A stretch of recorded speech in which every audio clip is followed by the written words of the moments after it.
Health for Ryan Emotional Wellness Center. And with me today is Jessica Rosen. Jessica? Hi, everyone. I'm Jessica Rosen. I'm an LMSW at Ryan Emotional Wellness Center. It's great to be here. So we're here today to have a discussion with the community about mental health services at Ryan Health. But before we start, I want to bring this back into the context of what we all know has been going on. Um, Yesterday, there was another event in Texas, and we all know that New York has been a really dangerous place post-pandemic. So if we could, maybe we can all just come together for a moment of silence so that we can all relax back into ourselves and be able to just put our attention toward this. So just take a deep breath in and let it go slowly. Feel the tension leave.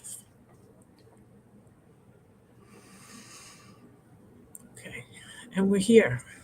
So, um, okay, so a lot of the people who are watching are probably people who use Ryan for medical services.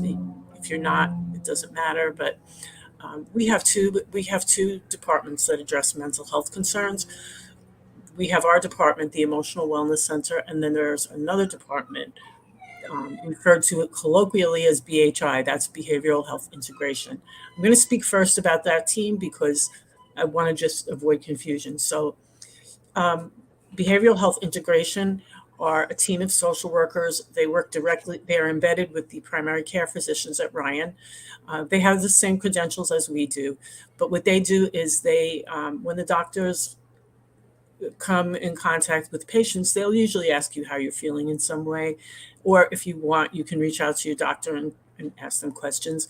They'll refer to behavioral health integration, and they'll do some kind of assessment with the patient. The thing with them is they can see people who have just minor conditions and who would require therapy for just a few months. They don't have psychiatry. And that is the main difference, that they are accessible only if you have a Ryan primary care physician. If you don't have, we still have our clinic, Ryan Emotional Wellness Center, and we are part of Ryan Health. Um, and we're what's known as an Article 31 clinic. So we handle first the ages. We handle anyone from 5 years old throughout the lifespan, and we do have psychiatry on the premises for people. And we get people for either short term or for long term therapy.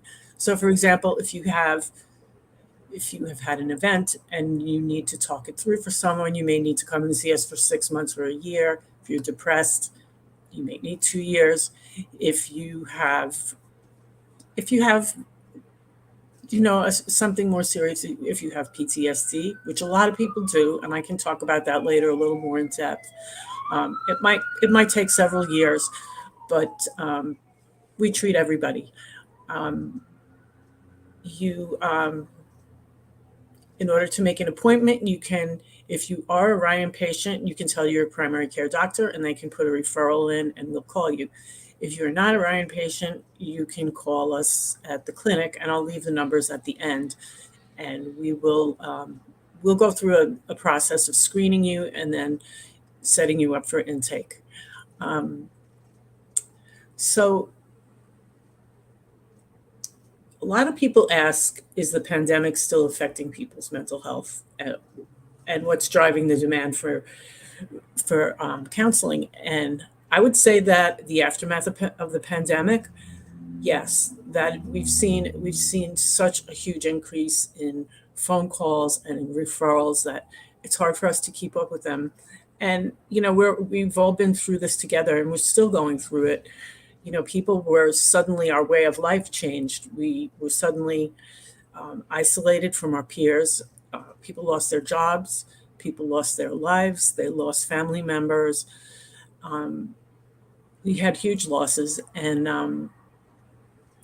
also I think there's been a lot of publicity about mental health, and Now with the violence that's been occurring in New York, I think some of that is due to mental health, and I also think it affects people's mental health because you know our sense of safety, that it was fine for us to get on the subway and go where we needed to go.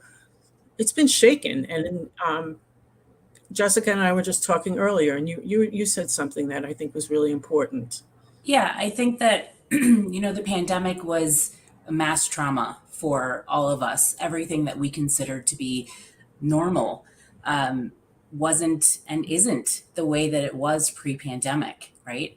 And I think that a lot of times getting back to either this new sense of normal, or how do we get back to feeling like ourselves anymore?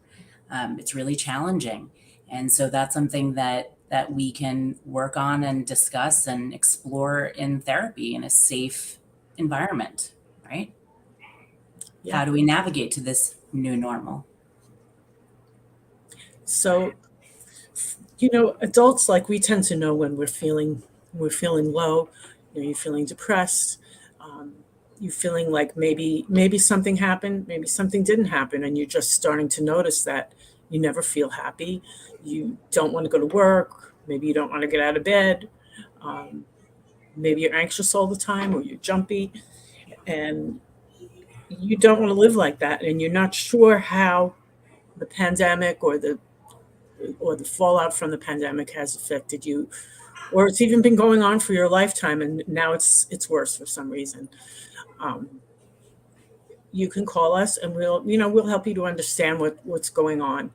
Um, as far as children, they don't even know what's going on like we do. Children, whereas an adult will show depression as depression, kids will often show it behaviorally because they don't have language to the extent that we do yet.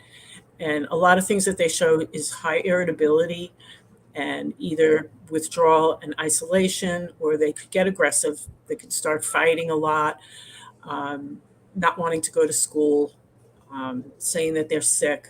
And if kids start doing that, it's understandable. They were just like us. They were taken out of the normal world that they were in, where they were going to school, they were with their peers, they were learning, and a lot of them were staying home with their parents every day. Maybe a couple of siblings. They were going to school remotely, and kids are scared. Like adults are scared, and the kids are scared. They don't even have the benefit of being able to digest and understand the news the way that we do.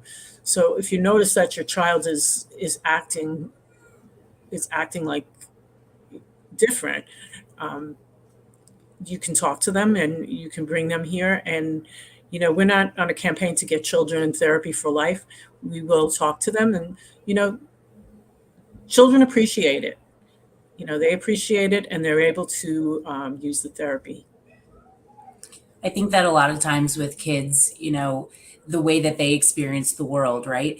They go to after school activities, they're in gym class, they're taking an art class, they're learning to read with a teacher present in the room. And when schools shifted from being in person to fully remote, there were a lot of children who were, turning their cameras off, muting their microphones, and playing video games on the side.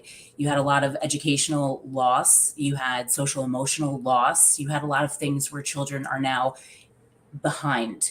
So there was a lot of red shirting situations where children were being held back for whatever reason, and to help them express those feelings of frustration and anger, and to also reintegrate them with their peers, with family members and educators, is also really important to be stable for them and to help them show that we can get back to where we were.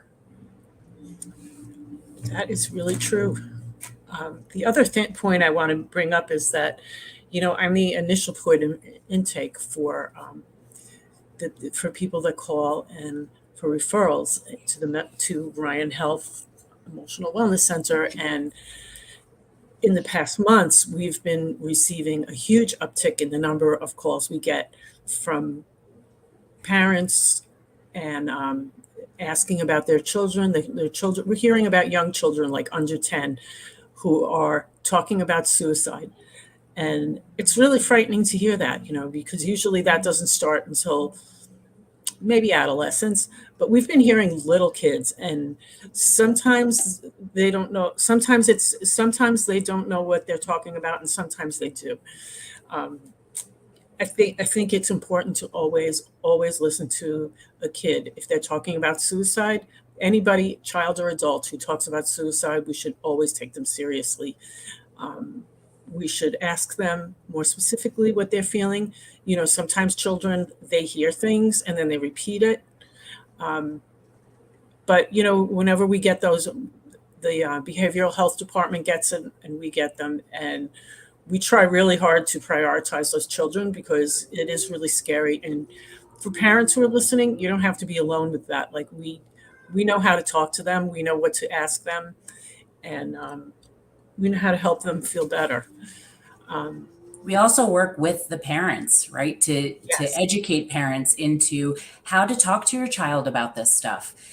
Sometimes children, there's video games that they may be playing that say, "Oh, I want to jump into the void and it's all over." But the reality is they're talking about a video game. They're not actually talking about suicide. So a lot of the times we as therapists want to educate families, and to help them be able to be comfortable asking those questions, right? To do that deeper dive with your child where they feel safe. And if we do have children that are expressing those kinds of things, that's a really scary time for not only the child, but for the parent.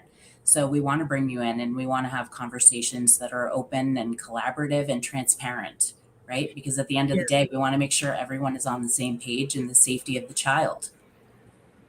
right. So you talk to them and bring them in. If it's just a matter of clarifying it, we can do that. If it's a matter of the child is depressed, we can do that too. We can get them into therapy, maybe even medication if they need it. We're not strong proponents of having kids on drugs, but um, we would, we do have that available. Um, so, Jessica, why don't you tell us about the challenges of working with children normally and the challenges of working with children in this virtual environment? I'm going to start off with the virtual environment. So, a lot of times, as I mentioned before, children that are meeting with either educators or therapists, doctors, whoever online, a lot of times kids will minimize a screen and not have conversations. They'll kind of tune us out in part because they don't feel comfortable. So sometimes a parent or caregiver can be outside of the room listening, and children are very aware of these things. So a lot of times when I work with kids remotely, I have them bring a little notepad to session. And sometimes I don't want them to use their voice. I want them to write down whatever makes them comfortable that they want to talk about.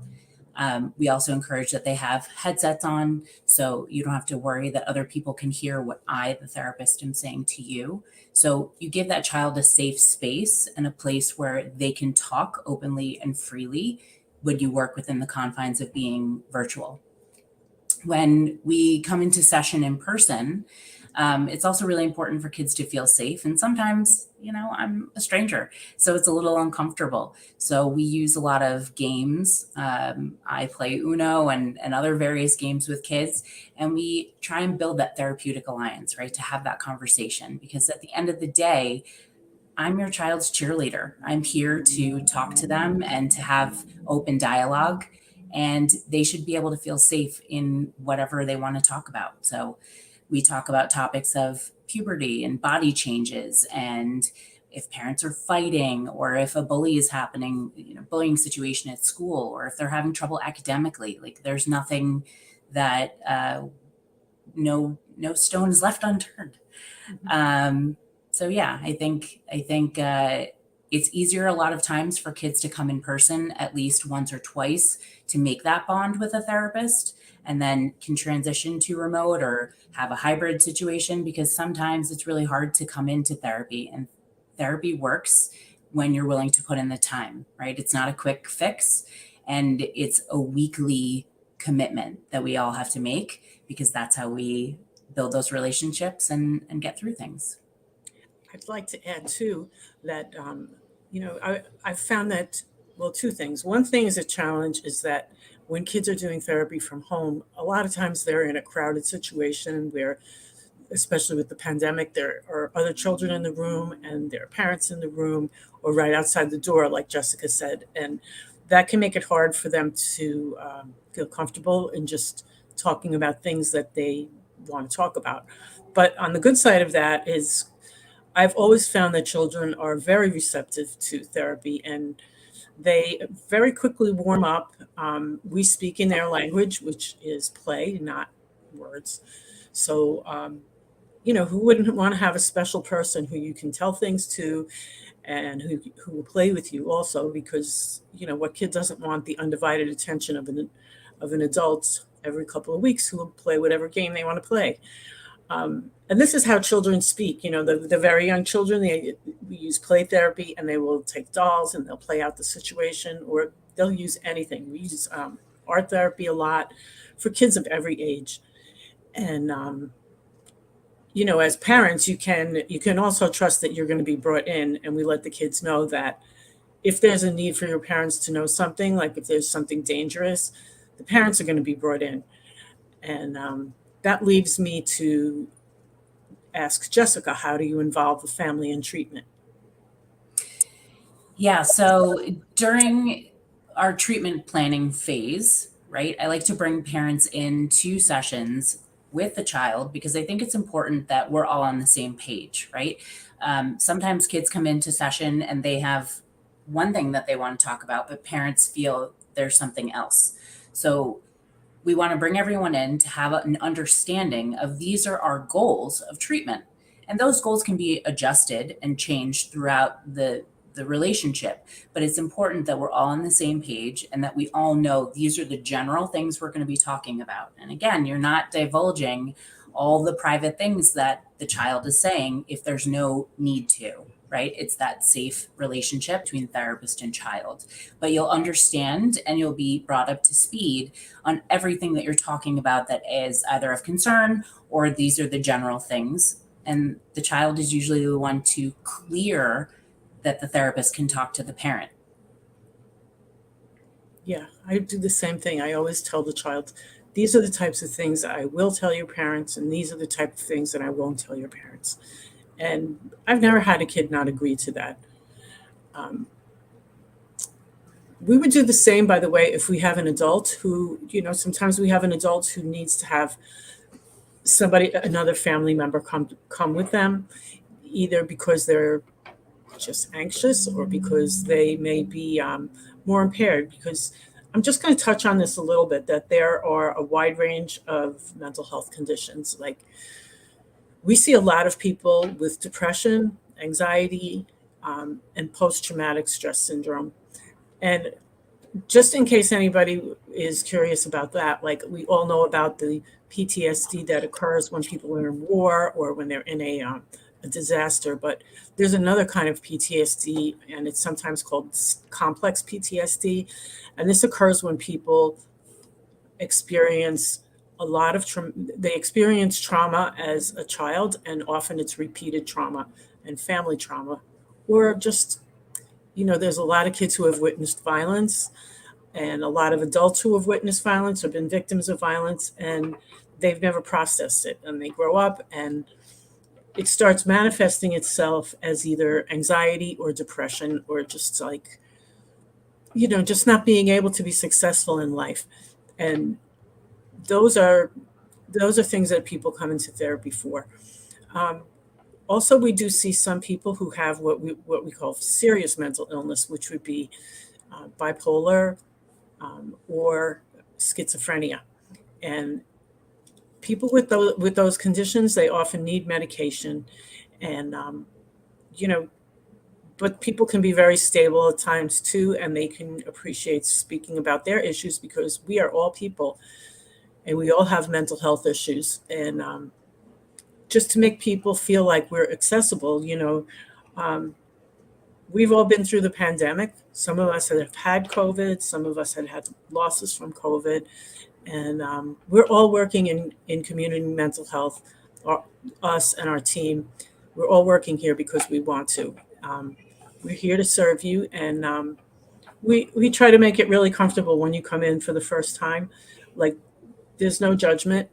Um, we feel that mental health is just as important as your physical health, and I guess that's why we have the systems that we do in place at Ryan Health, because sometimes you're comfortable with your doctor, and you can tell them like, hey, I'm not feeling like myself, and they can help to facilitate that. But even if you just call us, like, you'll be greeted warmly, and you will be you know we'll take care of you, and we'll make it safe for you to speak with us. Am I right about that, Jessica? I 100% agree. We encourage you to reach out to us. I know one of the other questions that was asked was sorry, can kids get help in school? And I just wanted to touch on that because I think it's really important. A lot of times, school is the first line of defense, right? So if a child is acting unusual, different behavior than the school has previously seen, a child might be flagged or identified for needing services. Um, it is important to know that Ryan Health has school based mental health counselors that work inside of certain schools. But if your child attends a school that we don't have access to, you can email, parents can request services from the Department of Education. And this is something that the school can help you do. There are social workers that work in all DOE schools. There are also school psychologists. The problem is there's few practitioners to the amount of children. So a request needs to be made in writing asking for services. And I think it's really important that parents know that that is also a first line of defense, because sometimes things get out of hand in school. And a lot of times the school's first response is to contact ACS, which is also very stressful for families. So if you see that there's a problem, you can request services before the school intervenes. So I just wanted to share that. And, since you mentioned ACS too, I know um, ACS is also called CPS, Child Protective Services, and no, none of us want to call them. No. Teachers and social workers and a lot of other professionals were mandated reporters, and so sometimes the teachers will call because they see a situation that they are unsure about how to handle, and they want somebody to check on it. If they do that, the CPS workers are not they don't immediately move children in most cases, because that's not really the goal. They do have some good services, but I'll tell you honestly, I would avoid them, because you just never know, like, who you're going to get and what they're going to recommend. But I have seen them really help people sometimes too. Like, they help people, like, with kids who are not going to school. They have programs, and they help support parents, like, if they're trying to manage a child who's having difficulty. They sometimes will give supports to the parents, like childcare and stuff like that, so that the parent will be able to be a better parent and support their kid in whatever it is that they're going through. I mean, also, I agree. And at the end of the day, their whole uh, reasoning to get involved is to have families stay together, right? Get the help Yes. that you need, but stay together. They do not want to rip families apart. And I think that's something that the movies have kind of messed with.